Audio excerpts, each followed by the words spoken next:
Hey everyone, let's dive into a chilling tale from the deep blue sea. Nuclear submarines, these silent underwater titans, have been prowling our oceans since the 1950s. It all started with the USS Nautilus, the first sub to use enriched uranium reactors. The U.S. led the charge, constructing 245 nuclear subs by the 1990s. Russia joined the race in 1958 with the K-3 Leninskiy Komsomol. Today, the U.S. boasts over 66 active-duty atomic submarines, while Russia has around 30. Other nations, like the UK, France, China, and India, also hopped on the nuclear bandwagon. But here's the kicker. These nuclear beasts have a very short lifespan, between 10 to 33 years, and there's no clear plan for their endgame. Since 1950, hundreds of these nuclear dinosaurs have been manufactured and dumped into our oceans. International agreements led Russia to decommission 200 subs, the US 100, and France 25. The decommissioning process involves removing nuclear, fuel, and hazardous materials, but it's not foolproof.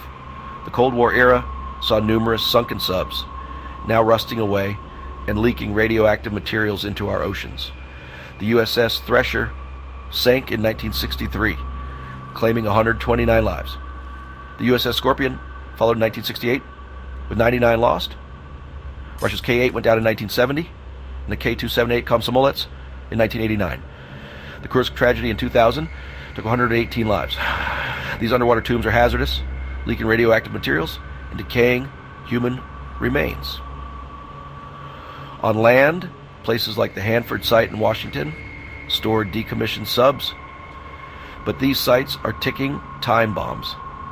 The Hanford site alone holds 144 reactor compartments.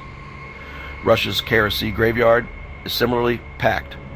Sunken subs eventually leak radiation into the ocean.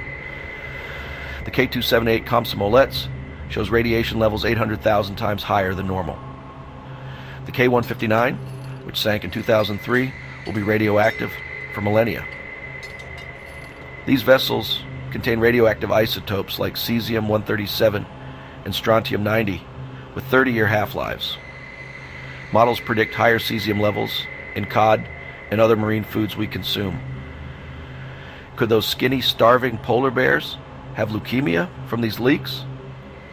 During the Cold War, many subs carried nuclear weapons. The Soviet K-278 Komsomol had 2 nuclear warhead-armed torpedoes.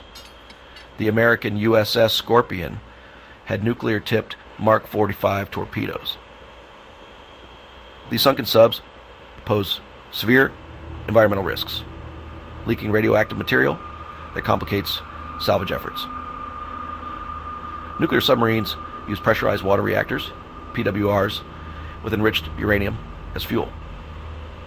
When one sinks and its reactor containment breaks, radioactive material leaks into the ocean. This will happen 100% before uranium's 704 million year half-life ends, causing genetic mutations and health issues worldwide. The same goes for nuclear-powered surface ships. The U.S. operates 11 nuclear-powered aircraft carriers, while Russia has a fleet of nuclear-powered icebreakers. Decommissioned or sunken ships pose potential environmental and health risks. This story and more in my book, Nuclear Extinction. Event is killing our families. Available on Amazon. Stay informed. Stay safe. Until next time.